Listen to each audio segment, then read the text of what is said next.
Assalamualaikum warahmatullahi wabarakatuh.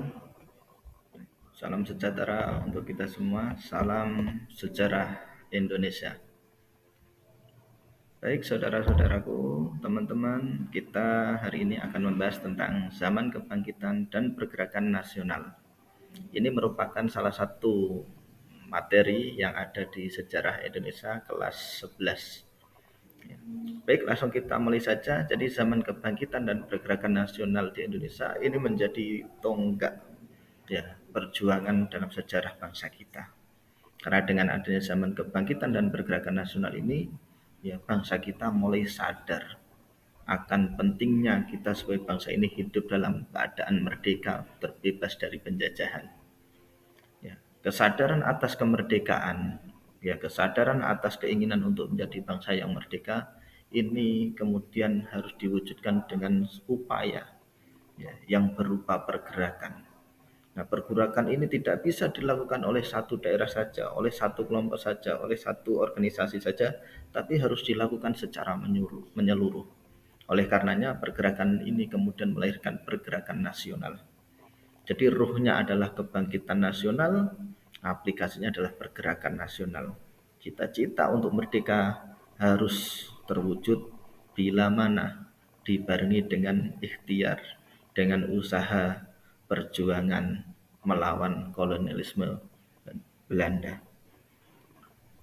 Baik, yang pertama yaitu pastinya kita perlu tahu faktor apa saja yang sebenarnya melatar belakangi munculnya zaman kebangkitan dan pergerakan nasional. Yang pertama yaitu adanya kesadaran untuk menjadi negara yang bebas atau merdeka. Jadi bangsa kita ternyata kalau kita melihat ke belakang sudah begitu lama sekali dijajah oleh bangsa barat. Baik itu mulai dijajah oleh Portugis, oleh Spanyol, oleh Belanda, oleh Prancis, oleh Inggris, dan juga oleh Jepang. Artinya apa? Bangsa kita ini dalam kacamata bangsa barat ternyata merupakan negara yang potensial sekali untuk dieksploitasi kekayaannya, dieksploitasi sumber daya manusianya. Mengapa demikian? Karena mereka melihat bahasanya negara kita yang besar ini ternyata masih begitu kurang, baik dalam pendidikan maupun pengelolaan.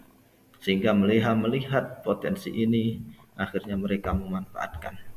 Ya, jadi kemudian karena adanya kesadaran bangsa untuk merdeka, maka mereka, bangsa kita, Indonesia, harus melakukan perjuangan untuk membebaskan bangsanya.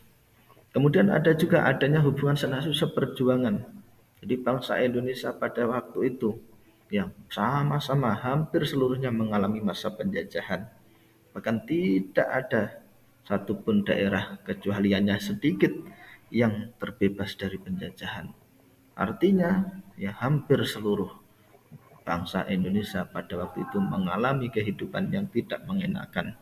Mereka harus menderita sengsara di bawah cengkraman penjajahan kolonialisme orang Eropa. Kemudian juga adanya semangat romantisme kerajaan Sriwijaya dan Majapahit. Ya, dengan melihat kembali ke belakang bahasanya kita atau di negara kita pernah ada negara besar, yang pertama negara Sriwijaya yang terkenal dengan kekuatan maritimnya, yang begitu besar wilayah kekuasaannya dan begitu masyhur, begitu maju perekonomiannya pada waktu itu. Ditambah lagi dengan kerajaan Majapahit yang begitu luar biasa, yang begitu memberikan teladan tentang kebinekaan, dan juga pastinya pada masa kerajaan Majapahit kita memiliki wilayah kekuasaan yang sangat luas yang terbentang dari Nusantara sampai ke daratan Asia. Yang berikutnya yaitu adanya politik etis. Politik etis ini merupakan politik balas budi. Politik balas budi ini dikemukakan oleh Van de Venter, disampaikan kepada Ratu Belanda, diusulkan. Kemudian oleh Ratu Belanda disetujui. Karena memang sejatinya sudah begitu lama sekali orang Belanda sudah banyak sekali mengambil keuntungan dari bangsa Indonesia. Maka dengan adanya politik etis ini, pemerintah kolonial ada keinginan untuk membalas budi bangsa Indonesia. Dalam politik etis ini kemudian dikenalkan 3 program utama atau kebijakan. Yang pertama yaitu edukasi atau pendidikan. Dengan pendidikan ini kemudian pemerintah kolonial mendirikan sekolah-sekolah pemerintah, yang mana sekolah-sekolah pemerintah ini seharusnya digunakan untuk masyarakat pribumi supaya mereka melek pendidikan. Namun pada praktiknya ternyata sekolah yang didirikan oleh pemerintah kolonial hanya bisa diisi oleh golongan tertentu saja, yaitu dari orang Eropa, dari keturunan atau Indo, orang Timur Jauh, orang Arab, orang Tionghoa, dan orang pribumi. Yang boleh sekolah ke sekolah pemerintah hanyalah orang-orang dari kelas bangsawan. Kemudian migrasi atau pemerataan penduduk pada waktu itu di Jawa lah pusat kepadatan penduduk itu terjadi. Maka untuk mengurangi kepadatan penduduk itu dilakukanlah persebaran sehingga terjadi pemerataan penduduk. Pulau-pulau yang ada di luar Jawa kemudian terisi oleh penduduk-penduduk dari Jawa. Yang kemudian ada irigasi atau pengairan. Kita tahu bahwasanya Indonesia adalah negara dengan basis agraria, yang mana dalam bidang pertanian ini supaya bisa menghasilkan panen yang maksimal maka harus ditunjang dengan pengairan yang cukup memadai. Maka dengan program atau kebijakan irigasi, pemerintah kolonial kemudian banyak membangun bendungan-bendungan, ya waduk-waduk, yang tujuannya tidak lain adalah untuk menunjang keberhasilan di bidang pertanian. Kembali kepada tujuan pertama daripada kebangkitan nasional, yaitu untuk mencapai kemerdekaan, ya. Maka kemudian dari sekolah-sekolah yang didirikan oleh pemerintah kolonial kemudian memunculkan kaum intelektual. Kaum intelektual inilah kemudian yang akan memimpin perjuangan pergerakan nasional bangsa Indonesia sampai kemudian nanti Indonesia menjadi negara yang merdeka. Lalu pergerakan nasional Indonesia itu bentuknya apa saja? Apakah pergerakan yang dilakukan masih berupa pergerakan fisik dalam artian perang melawan penjajah? Pastinya tidak. Karena sudah jelas ketika kita melakukan perjuangan secara fisik, ya otomatis kita akan kalah. Karena dalam segi persenjataan kita kalah. Maka perjuangan yang dilakukan adalah perjuangan secara diplomasi, dengan cara yang halus mengedepankan pemikiran, mengedepankan strategi yang cerdas, sehingga kemudian muncullah organisasi-organisasi pergerakan sebagai aplikasi daripada bentuk perjuangan bangsa Indonesia. Yang pertama, kemudian muncul organisasi Sarekat Dagang Islam. Sarekat Dagang Islam atau SDI ini didirikan oleh Haji Saman Hudi pada tanggal 16 Oktober tahun 1905 di Surakarta. Organisasi ini pertamanya didirikan adalah sebenarnya untuk melawan dominasi para pedagang Cina yang ada di Surakarta. Sehingga Haji Saman Hudi beserta pedagang-pedagang Islam membentuk organisasi ini untuk melawan orang Cina. Yang kemudian pada perkembangannya Sarekat Dagang Islam ini kemudian berkembang menjadi organisasi Sarekat Islam, yang mana setelah berubah nama dari Sarekat Dagang Islam menjadi Sarekat Islam, organisasi Sarekat Islam kemudian mengalami perkembangan yang sangat pesat, yang mana anggotanya bertambah begitu besar, bertambah begitu banyak, sehingga organisasi ini betul-betul menjadi organisasi pergerakan yang sangat diperhitungkan. Pada Kongres pertama SDI di Solo tahun 1906, namanya ditukar menjadi Sarekat Islam. Pada tanggal 10 September 1912, berkat keadaan politik dan sosial pada masa tersebut, Los Cokro Aminoto menghadap Notaris Peter Guile di Solo untuk membuat Sarekat Islam sebagai badan hukum dengan anggaran dasar Sarekat Islam yang baru. Kemudian mendapatkan pengakuan dan disahkan oleh pemerintah Belanda pada tanggal 14 September 1912. Dalam perkembangan lebih lanjut, kemudian SI setelah menjadi organisasi yang besar, kemudian mengalami polemik internal. Kemudian SI ini pecah menjadi dua, yaitu SI Putih dan SI Merah. SI Putih adalah Sarekat Islam yang masih berpegang teguh pada tujuan murni Sarekat Islam. Sedangkan SI Merah adalah Sarekat Islam yang sudah disusupi orang-orang sosialis komunis, yang kemudian mereka memiliki tujuan berbeda daripada SI yang sebenarnya. Organisasi berikutnya yaitu Budi Utomo. Budi Utomo sebuah organisasi pemuda yang didirikan oleh Dr. Sutomo dan para mahasiswa Setovia, yaitu Gunawan Mangunkusumo dan Suraji pada tanggal 20 Mei 1908. Digagaskan oleh Dr. Wahidin Sudirohusodo. Organisasi ini bersifat sosial, ekonomi, dan kebudayaan, tetapi tidak bersifat politik. Berdirinya Budi Utomo menjadi awal gerakan yang bertujuan mencapai kemerdekaan Indonesia. Walaupun pada saat itu organisasi ini awalnya hanya ditujukan bagi golongan berpendidikan Jawa. Namun pada akhirnya organisasi ini terbuka untuk seluruh masyarakat Indonesia, sehingga organisasi ini bisa berkembang menjadi organisasi yang besar. Bahkan pada perkembangannya juga organisasi ini juga melihat di sektor pendidikan yang pada akhirnya Budi Utomo juga mendirikan sekolah-sekolah, yang mana sekolah itu kemudian diberi nama Sekolah Budi Utomo yang terdapat di kota-kota yang tersebar di Indonesia. Secara tidak langsung, Sekolah Budi Utomo ini adalah sekolah yang berhasil memfasilitasi masyarakat Indonesia yang belum mendapatkan haknya sekolah di sekolah pemerintah. Dan juga pada masa Budi Utomo, ini merupakan organisasi yang memiliki cita-cita merdeka pertama kali. Sehingga tidak salah pada hari kelahiran Budi Utomo yaitu tanggal 20 Mei diperingati sebagai Hari Kebangkitan Nasional. Sehingga mengingatkan masyarakat Indonesia bahwasannya 20 Mei itulah hari yang mana cita-cita besar bangsa Indonesia itu dimulai. Yang berikutnya yaitu ada organisasi pergerakan yang lain yaitu ISDV, Indische Social Democratie Vereniging. Organisasi ini didirikan oleh Hans Nevlid dan kaum sosialis Hindia Belanda lainnya, membentuk Serikat Tenaga Kerja di pelabuhan pada tahun 1914. Para anggota Belanda dari ISDV memperkenalkan ide-ide Marxis untuk mengedukasi orang-orang Indonesia mencari cara untuk menentang kekuasaan kolonial. Ya, jadi secara tidak langsung orang Belanda yang ada di Indonesia dari kalangan buruh itu juga menentang praktik kolonialisme dan imperialisme di Indonesia. Berikutnya ada organisasi Muhammadiyah. Organisasi Muhammadiyah didirikan oleh Kiai Haji Ahmad Dahlan di Kampung Kauman, Yogyakarta pada tanggal 18 November tahun 1912 atau 8 Zulhijjah 1330 Hijriah. Persyarikatan Muhammadiyah didirikan untuk mendukung usaha Kiai Haji Ahmad Dahlan untuk memurnikan ajaran Islam yang menurut anggapannya banyak dipengaruhi hal-hal mistik. Pada masa kepemimpinan Kiai Dahlan tahun 1912 sampai 1923, pengaruh Muhammadiyah terbatas di karesidenan-karesidenan seperti Yogyakarta, Surakarta, Pekalongan, dan Pekajangan. Sekitar daerah Pekalongan sekarang selain Jogja, cabang-cabang Muhammadiyah berdiri di kota-kota tersebut pada tahun 1922.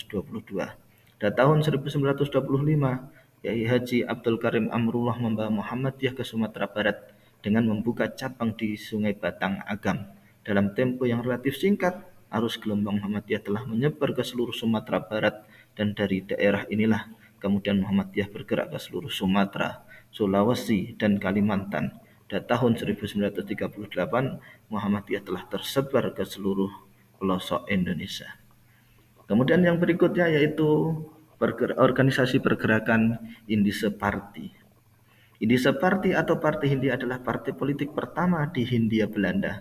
Berdiri pada tanggal 25 Desember 1912. Didirikan oleh tokoh tiga serangkai, yaitu Ernest Dausdeker, Cipto Mangunkusumo, dan Raden Mas Suwarti Suryaningrat yang merupakan organisasi orang-orang Indonesia dan Eropa di Indonesia. Hal ini disebabkan adanya keganjilan-keganjilan yang terjadi atau diskriminasi khususnya antara keturunan Belanda dengan orang Indonesia. Seperti sebagai organisasi campuran menginginkan adanya kerjasama orang Indo dan Bumi Putra. Hal ini disadari benar karena jumlah orang Indo sangat sedikit, maka diperlukan kerjasama dengan orang Bumi Putra agar kedudukan organisasi makin bertambah kuat. Seiring berjalan waktu kemudian, eksistensi Indische Party ini mulai muncul, mulai terasakan, yang mana tokoh-tokohnya ini sangat mengkritisi pemerintah kolonial Belanda.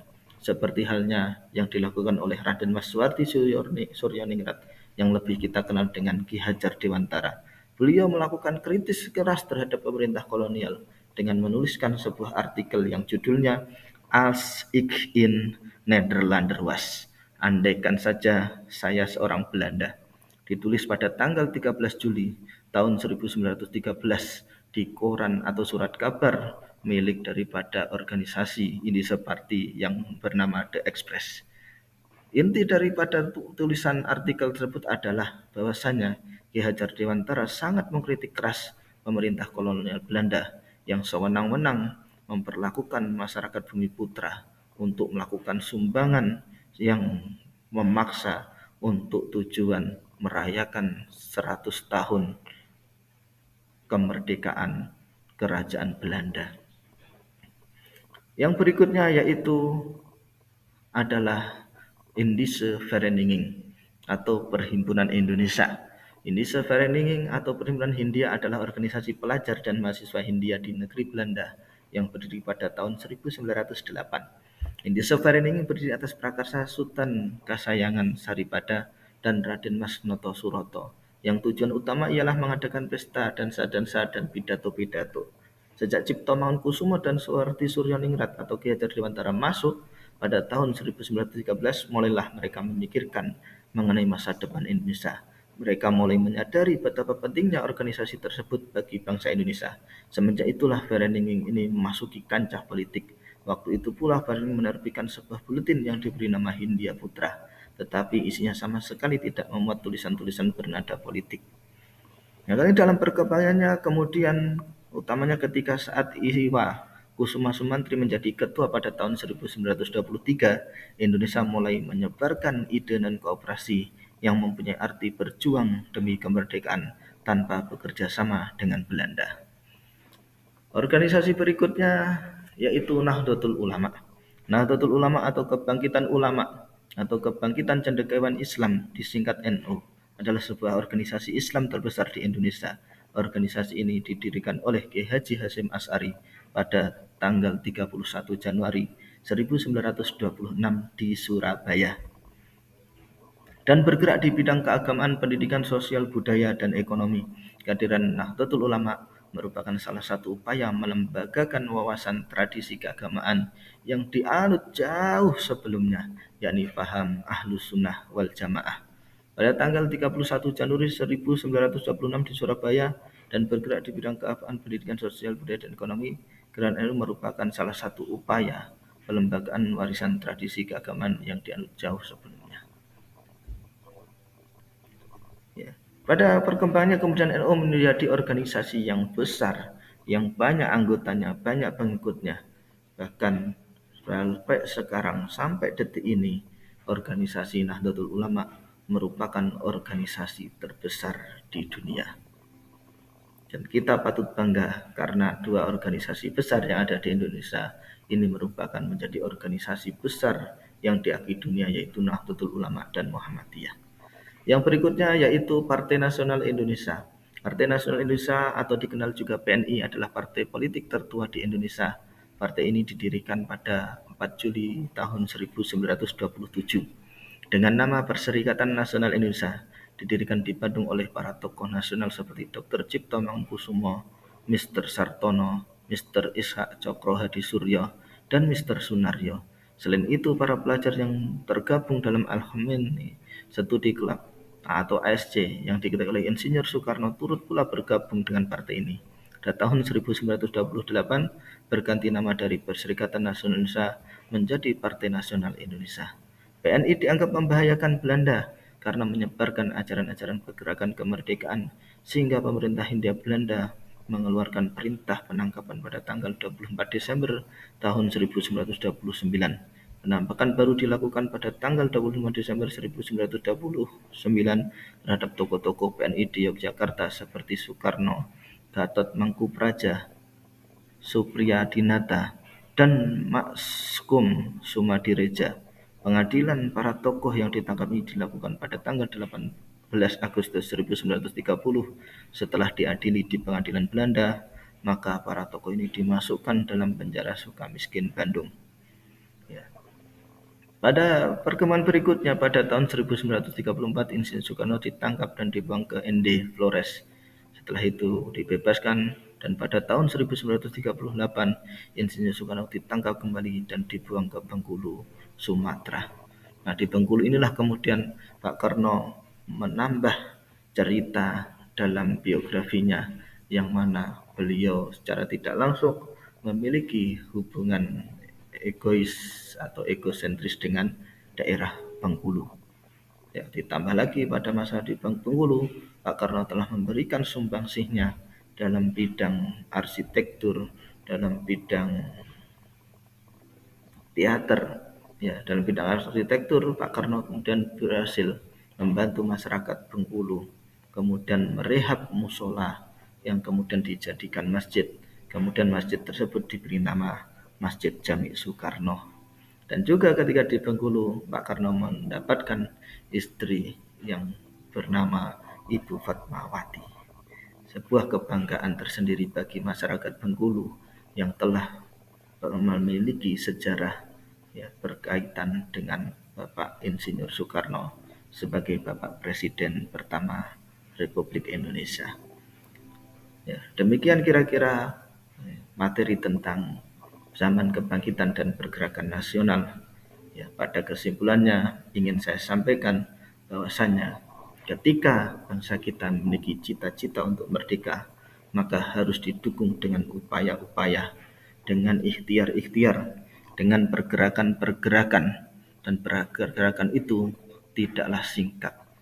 Ya, pergerakan itu harus dilakukan dalam waktu yang lama dan terus-menerus atau kontinu istiqomah sehingga bisa menghasilkan hasil yang diinginkan. Bahkan dalam perjalanan sejarah pergerakan nasional ternyata memang sudah diletakkan dasar-dasar perjuangan, akan tetapi belum menemukan hasil yang signifikan. Maka kemudian karena pada masa zaman pergerakan yang mana organisasi-organisasi pergerakan itu berdiri, namun sayangnya organisasi-organisasi pergerakan tersebut masih berjalan sendiri-sendiri. Organisasi-organisasi kedaerahan yang ada juga masih berjalan sendiri-sendiri. Maka perlu adanya kesepakatan bahwa organisasi-organisasi yang ada di Indonesia harus berjalan dalam satu misi, yaitu kemerdekaan Indonesia. Oleh karenanya pada tahun 1926 dilaksanakanlah Kongres Pemuda pertama yang mana organisasi-organisasi pergerakan turut serta hadir berkumpul menjalin persatuan dan kesatuan untuk mewujudkan cita-cita nasional. Akan tetapi pada Kongres Pemuda satu belum berhasil, maka kemudian dilanjutkan Kongres Pemuda kedua, yaitu pada tanggal 27 sampai 28 Oktober tahun 1928, yang mana pada Kongres Pemuda ini disepakati bahwasanya seluruh pemuda organisasi pergerakan yang ada, perwakilan dari setiap daerah yang ada di Indonesia, kemudian sepakat bahwasanya mereka semua adalah satu bangsa, satu tanah air, satu bahasa, yaitu Indonesia. Setelah itu kemudian dilakukan perjuangan lagi, karena memang dengan adanya Sumpah Pemuda itu belum kemudian bisa mewujudkan Indonesia merdeka. Maka perjuangan belum selesai, harus dilanjutkan kembali. Ternyata setelah kita bersatu masih memerlukan waktu kurang lebih 17 tahun. Karena dari 1928 sampai 1945, 17 tahun kita harus melanjutkan usaha agar supaya kita benar-benar menjadi bangsa yang bebas, bangsa yang merdeka. Artinya bahwasanya ketika kita punya cita-cita, kita punya keinginan yang kuat, keinginan yang luhur, maka kita harus memperjuangkan dengan sungguh-sungguh. Adapun tantangan rintangan menghadang kita, kita harus siap untuk melawannya. Karena bukan untuk apa, tapi untuk cita-cita luhur kita. Begitupun para tokoh-tokoh pejuang kita, ketika mereka bersama-sama memiliki cita-cita yang sama untuk merdeka, maka perjuangan dilakukan dengan semaksimal mungkin. Meskipun halangan menghadang, rintangan begitu banyak, ya beliau para pejuang tetap tak gentar untuk melanjutkan perjuangan sehingga bisa sampai kepada titik kemenangan yang ditandai dengan dilaksanakannya proklamasi kemerdekaan pada tanggal 17 Agustus 1945. Merdeka, salam sejarah Indonesia. Terima kasih. Inilah sedikit tentang materi zaman kebangkitan dan pergerakan nasional. Mudah-mudahan bisa menambah wawasan kita semua, terutama generasi yang akan datang. Saya akhiri. Wassalamualaikum warahmatullahi wabarakatuh. Salam sejarah.